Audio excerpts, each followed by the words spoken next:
Hey guys, Mr. Premium here.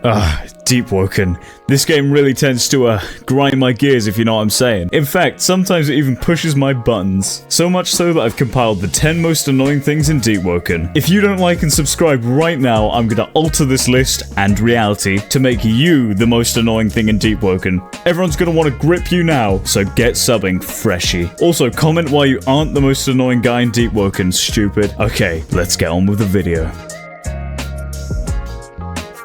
Picture this. You're a cute little freshie wandering through Songseeker Wilds when all of a sudden you hear... Oh, whatever may that be, you say with great inquisition. Boom! Backshot. You're now being brutally attacked by a guy who's at the most 4 levels above you and he's got a head start. You've got 2 options. Run away like the coward you are, or muster up the courage to fight. Well, that went well. This is why you should simply never be a freshie. Voidwalkers are the scum of Deepwoken. For those who don't know, Voidwalker is an origin which focuses on bounty hunting. You get increased XP from gripping players and completing bounties, and decreased XP from all other sources, so it's incentivized you kill everyone that you see. Once you complete a bounty, you get a chest, and also the loot bag of the freshie you just gripped, which may have goodies such as 2 fiber or a mushroom bisque. Voidwalkers are the worst when you're just trying to progress and a big scary bounty man comes after you and grips you. Couldn't be me though, I've never died to a Voidwalker. Alright, after getting gripped by that Voidwalker, you now find yourself in the depths. No biggie, you know these parts. Now to take a long and dramatic stare off into the distance. Strong left! Deepwoken players love to troll. Most will kill for sport, few will kill for loot, but the type of people who knock others off ledges love to kill for fun. I mean, I'd never knock a freshie off a cliff, that's just not my style. For real though, these types of people always seem to catch you off guard at the worst possible times. Sometimes you're about to carry out a task, like selling all your loot, or even on your way to escape the depths and boom, you're dead.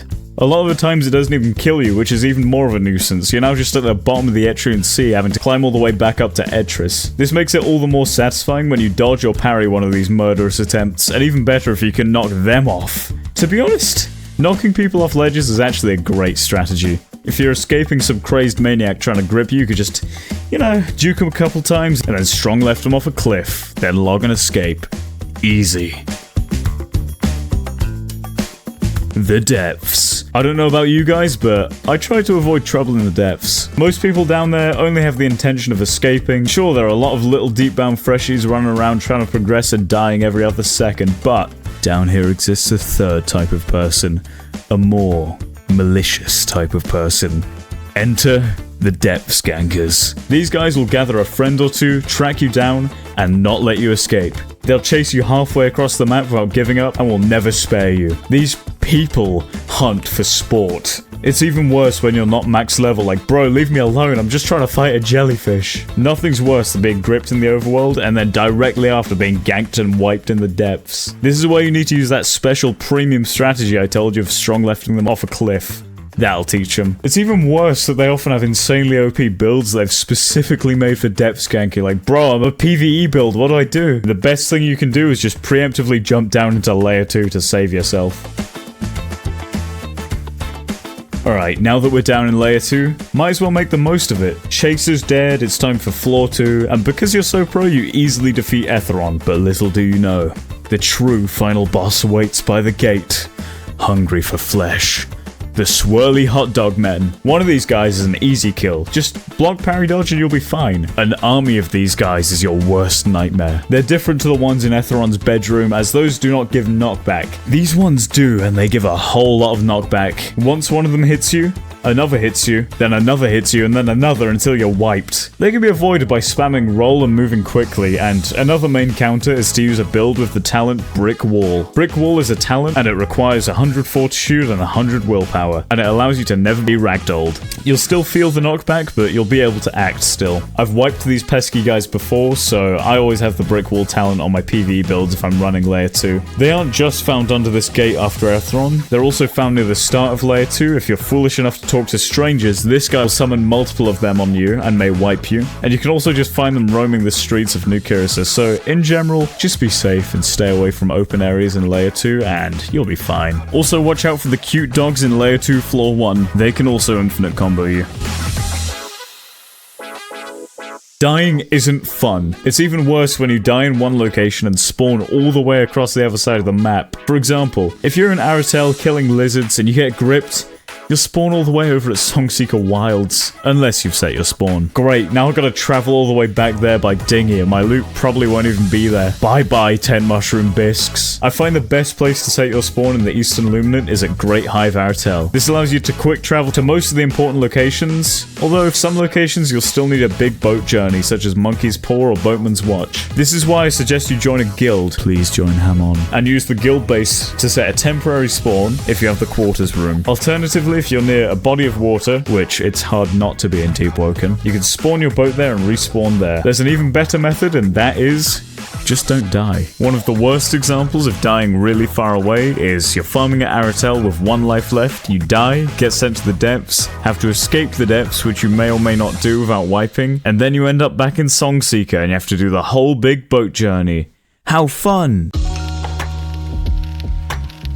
Bosses in Deepwoken are a fun challenge. Glitches suck the fun out of this challenge and make it a challenging challenge. There are a few glitches that mess with the flow of some bosses. For example, just before fighting Duke Garisia, you need to clear out the entry to his manor of all of his minions, and then descend with his lift. Too bad his lift seems to sometimes inexplicably stop working. You'd have thought at least one of his minions was an electrician. Most of the time when this happens, you've forgotten to kill one of his minions, but sometimes a brain sucker might be stuck in the wall. Other than that, the Duke is not too buggy of a boss. Maestro is also pretty good in terms of not having many bugs. One bug he does have is he can inexplicably teleport away from you within a fraction of a second. By far the buggiest boss in the game has to be the Dread Serpent, aka Kaido. One of the main strategies to beat him for newer players involves abusing a bug. If you go directly behind Kaido, there'll be a sweet spot where none of his moves can ever hit you. Speaking of none of his moves hitting you, there are certain ledges that are the perfect height for you to cheese Kaido without him hitting you.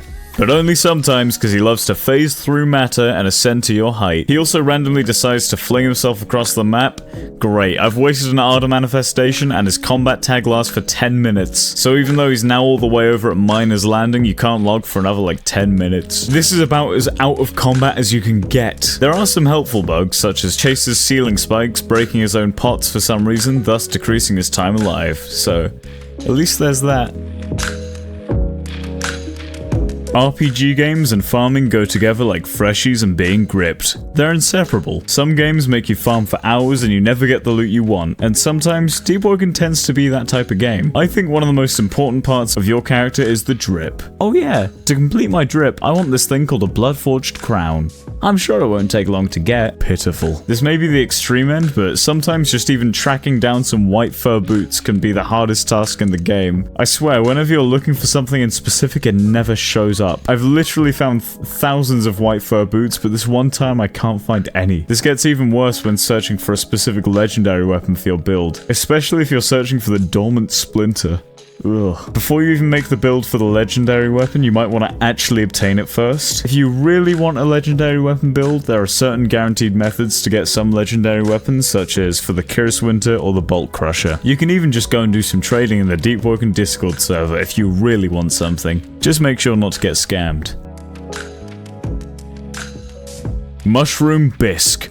Boy, do I love me some food and water. It keeps me fresh and ready to grip some freshies. Some foods even give you certain buffs, such as natural health regen from a fruit salad, or weapon damage from a McGurger. Nutrition seems pretty useful, doesn't it? Malnutrition is bad. Malnutrition makes you die. This is why you need to make sure you're always stocked up on food, whatever the occasion. You can either get the raw ingredients and become a Michelin star chef by producing your own mushroom bisques and going around the Etrian Sea selling them to freshies, or you can be lazy and buy them from food vendors such as Lance Leshy with his signature dish, the McGurger. Guild bases are really handy if you have a mess hall. You can hire a personal chef that you can purchase food from. There are two scenarios that I can think of where stocking up on food is incredibly important. The first of which is if you're going down to the depths. If you don't have carnivore and are not a deep bound, there isn't any way of obtaining food unless you beg strangers. And if you die down there, you wipe. Newsflash, buddy. The second scenario is when fighting Kaido.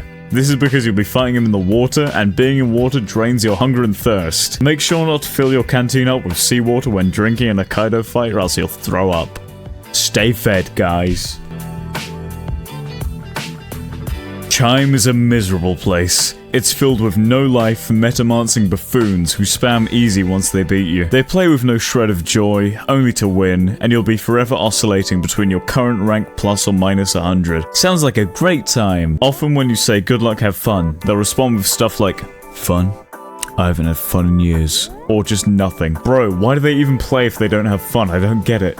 Is farming for a different colored name for 1 month worth that much for you? Maybe I'm just salty because I'm a proud PvE main. In Chime, you'll see the same builds over and over again, and you'll often have to rematch the same person multiple times, as not many people are playing Chime. This is especially worse when you get beaten by a guy and you have to rematch him. At that point, just log off and try again later. Bro, don't lose your 200 rank. Sometimes you'll find kind people in Chime who say good luck, have fun to you, but this is a rarity. I dare you this, viewer. You need to compliment the next person you play in Chime. For example, say, wow, your boots are stunning, or man, I love the way your hair falls, or even, can we be friends? You'll be my first friend. Smiley face. Anything just to spread a hint of peace and love in Chime. It's never happening. Conquest is an upcoming game mode in which multiple teams take battle? Oh yeah, okay. In which multiple teams take battle against each other in return for endgame exclusive content, verbatim the wiki. It was initially going to be released in December 2023, it was pushed back to January 2024, and now, it's been a while. I have no clue whether Conquest even exists at this point, but I know that I'm going to get a heck of a lot of ad revenue when it eventually drops, so I'm excited. For real though, I'm actually excited to play this game mode if it ever drops. Keyword if. Are you ready for the premium challenge? I dare you to comment your prediction for when Conquest drops. I'll start August 5th, 2028. I'll see you guys then. Thanks so much for watching. Make sure to like and subscribe or I'll grip you. Don't forget to comment your predictions and also join my Discord server because it's a fun server and we're good people and fun people. But anyways, keep playing Deepwoken, keep gripping freshies or whatever you do, and peace. Roblox, Roblox, yeah, Roblox, Roblox, yeah, so much Robux they call me premium. My parents are very lenient. They let